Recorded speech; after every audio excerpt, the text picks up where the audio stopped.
चुनावी रणनीतिकार प्रशांत किशोर अपनी जन स्वराज यात्रा पर निकले हुए हैं। हर दिन अलग अलग जिलों में जाकर लोगों को संबोधित भी कर रहे हैं। इसी कड़ी में प्रशांत किशोर ने अतीक अहमद हत्याकांड पर बयान दिया है। प्रशांत किशोर ने कहा है कि हम लॉ एंड ऑर्डर को मानने वाले लोग हैं। लोकतंत्र हमारी ताकत है। संविधान की कुछ कमियों को दूर करने के बजाय पुलिस राज के पक्ष में खड़ा होना हमारे समाज के लिए ठीक नहीं है। मैं रूल ऑफ लॉ के पक्षधर वाले, मैं उन लोगों में हूं जो रूल ऑफ लॉ को फॉलो करने वाले लोग हैं। किसी का इनकाउंटर करना जो लॉ के खिलाफ है या लॉ न्याय संगत नहीं है, मैं उसके पक्ष में नहीं हूं। जनता ताली बजा रही है, मुझे इस बात का इल्म भी है कि लोग, समाज का एक वर्ग उसको अच्छा मान रहा है। वो ये दिखाता है कि जनता कितनी त्रस्त थी।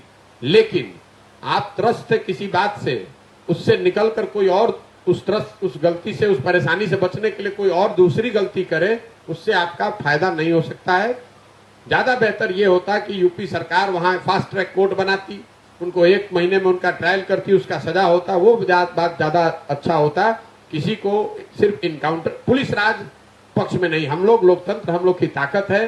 संविधान संगत जो व्यवस्थाएं बनाई गई हैं, उन कमियों को सुधारने के लिए अब संविधान को ही बदल दीजिए, वो ठीक नहीं है। संविधान में जो व्यवस्था बनी हुई है, उन व्यवस्थाओं में कुछ कमी आ सकती है, उन कमी की वजह से जनता को परेशानी भी है। तो उन कमियों को सुधारने के बजाय आप संविधान के उन प्रावधानों को ही हटा दें और बिहार को, देश को पुलिस राज बना दें। तो मैं आपको बता रहा हूं और आपके माध्यम से दर्शकों को भी बता रहा हूं कि ये आज भले आपको अच्छा लग रहा है समाज के एक वर्ग को, ये समाज के हक में नहीं है।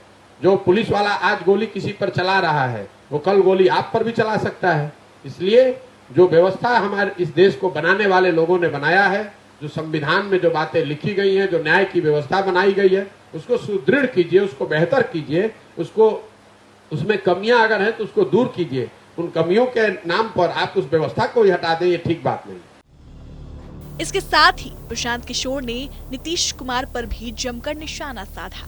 उन्होंने कहा कि नीतीश कुमार कभी बीजेपी का पैर पकड़ते हैं तो कभी लालटेन पर लटक कर अपनी कुर्सी बचाते हैं, लेकिन अब उनकी खुद की विश्वसनीयता ही खत्म हो चुकी है। 2014-15 के नीतीश कुमार और आज के नीतीश कुमार में जमीन आसमान का फर्क है। प्रशासक के तौर पर, नेता के तौर पर और आदमी के तौर पर। प्रशासक के तौर पर 14-15 में जिस नीतीश कुमार की मैंने मदद की थी, उसकी छवि ये थी कि 2005 से 2012-13 के दौर में बिहार में सुधार दिखा था। हम लोग को यहाँ राजनीति करने में कोई दिलचस्पी थी नहीं। नीतीश कुमार 2014 में हमसे दिल्ली में मिले, वो तब लोकसभा का चुनाव उनकी पार्टी हार गई थी। उन्होंने पद छोड़कर मांझी जी को मुख्यमंत्री बनाया था। तो मैंने उनको ये बताया कि आप मुख्यमंत्री बने, बिहार के लिए जो अच्छा काम कर रहे हैं आप कीजिए, वापस मुख्यमंत्री बनिए। अगर चुनाव में प्रबंधन या मदद की वजह से आप हार गए हैं तो वो मदद हम लोग करेंगे, कंधा लगाएंगे। मैंने आकर उनकी मदद की भी, 7 निश्चय की योजना भी बनाई। अब अगर आज वो काम ही नहीं कर रहे हैं तो उनका विरोध भी होना चाहिए। लेकिन उससे भी बड़ी बात, राजनेता के तौर पर 2014 में जिस नीतीश कुमार की हमने मदद की थी, वो चुनाव नहीं हारे थे, उनकी पार्टी लोकसभा में चुनाव हारी थी। वो इसके बावजूद, राजनीतिक मोरालिटी एक चीज होती है जिसकी वजह से नीतीश कुमार ने अपने पद से इस्तीफा दे दिया था। आज नीतीश कुमार 2020 में चुनाव हार गए हैं। 243 के विधानसभा में अगर आपके 40-42 विधायक जीते हैं तो आप तो चुनाव हार गए हैं। लेकिन फिर भी कोई ना कोई जुगत लगा के, कभी भाजपा का पैर पकड़ के, कभी लालटेन पर लटक के, आप किसी न किसी तरीके से कुर्सी पर चिपके हुए हैं। तो प्रशासक के तौर पर आप वो व्यक्ति नहीं है, राजनेता के तौर पर वो व्यक्ति नहीं है। लेकिन इन सबसे ज्यादा मानवता के आधार पर जिस नीतीश कुमार की 2014-15 में हमने मदद की थी, ये वो नीतीश कुमार है जो वाजपेयी जी के प्रधानमंत्री रहते हुए रेल मंत्री थे। गैसल, असम में एक रेल दुर्घटना हुई थी जिसमें 291 लोगों की मृत्यु हुई थी।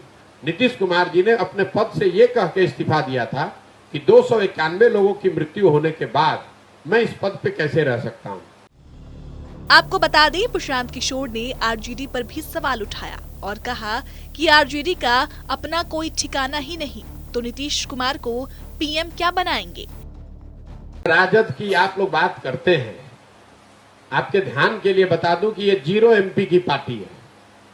देश में 543 लोकसभा के सदस्य है, उसमें राजद के 0 MP हैं। वो आपके लिए बहुत बड़ा दल होगा। हम भी इस काम को 10 वर्ष किए हैं और इतने बड़े स्तर पर किए हैं जो देश में किसी ने नहीं किया है। राजद जैसी पार्टी आज जिस दशा में है, वो कोई गणित एक ऐसी स्थिति बन गई कि 10, 20, 50 उनके विधायक ज्यादा जीत कर आ गए। इसका मतलब ये नहीं है कि राजद की कोई बहुत तूती बोल रही है। उनके 0 MP हैं। इस तथ्य को ध्यान में रखिए। प्रधानमंत्री तो क्या, हम अपने घर के बाहर अमेरिका के राष्ट्रपति का चेयर लगाकर उस पर आपको बैठा दें तो उसका क्या मतलब है? अरे पहले एक MP तो जिता कर दिखाओ अपना भाई, देश का प्रधानमंत्री बनाने चले। अपना ठिकाना नहीं है और देश का प्रधानमंत्री आप बनाइएगा। देश की जनता सब बेवकूफ है, आपको सुन लेगी। चुनावी रणनीतिकार प्रशांत किशोर बिहार की राजनीति में लंबे समय से अपनी पकड़ बनाए हुए हैं। हर जगह जाकर जनता को समझाते नजर आ रहे हैं। साथ ही 2025 के होने वाले विधानसभा चुनाव को भी जन सुराज यात्रा से जोड़कर देखा जा रहा है। कई बार प्रशांत किशोर ये भी कहते नजर आए कि उनको जनता से कोई वोट नहीं चाहिए, बस उनका मुख्य फोकस शिक्षा और रोजगार है, जिस पर बार बार प्रशांत किशोर बिहार की जनता का ध्यान केंद्रित करना चाहते हैं।